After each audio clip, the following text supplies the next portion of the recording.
tayo po muna ay magbabalik tanaw at magpapaalala sa bawat isa sa lahat po ng mga nagawa ni Yorme Isko Moreno sa loob ng kaniyang maikling panunungkulan na talaga namang naging kapakinabangan at lalo higit ay nagbigay ng antas sa buhay ng bawat batang Maynila.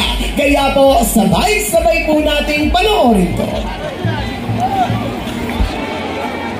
Ang siyudad ng Maynila ay tinagurian na perlas ng silangan, the Pearl of the Orient, isa sa pinakamagandang siyudad pagkatapos ng rehimen ng Espanya.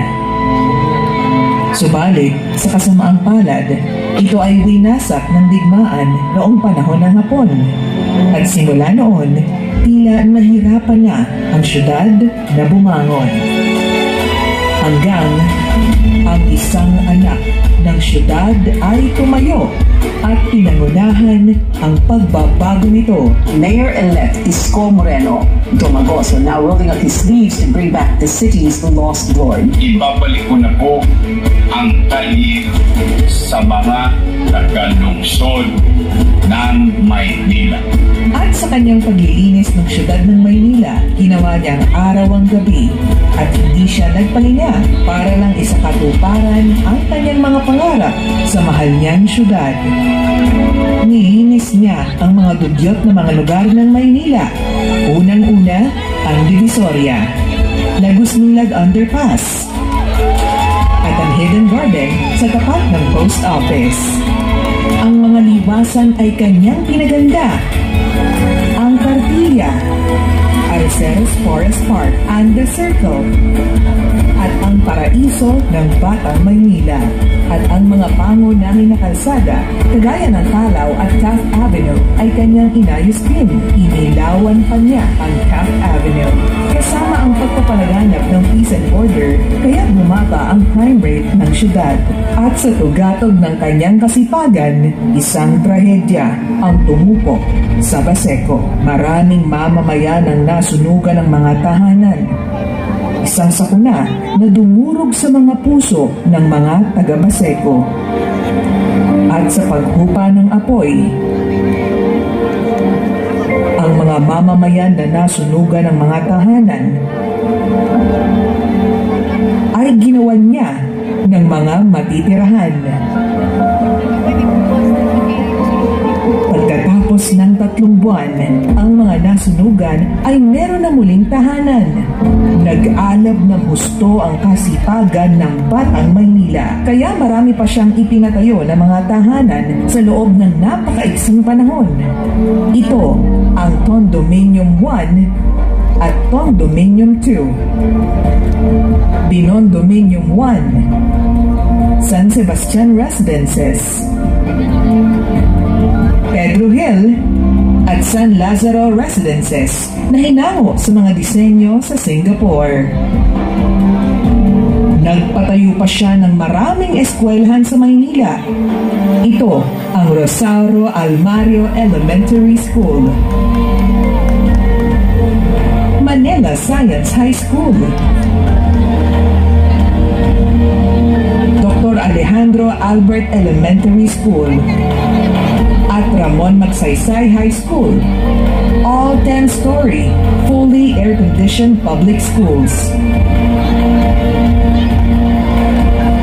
Sinundan niya to ng mga pagamutan, kagaya ng Baseco Hospital, Ospital ng Maynila, na may mga makabagong kagamitan tulad ng CT scan, MRI machines, robotics, at dialysis center para sa mga pasyente na walang pambayad ng ospital.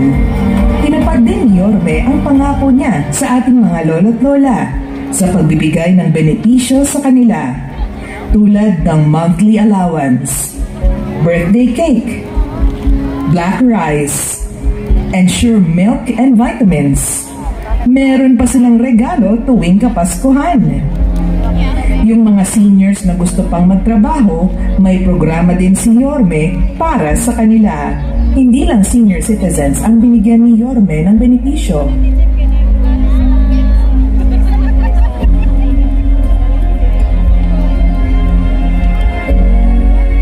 Pati PWD, solo parent, teachers, and students of PLM and UDM.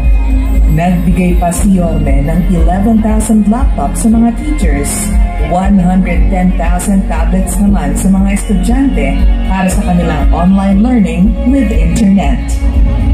At sino ang hindi makakalimot sa madilim na yugto ng ating bansa?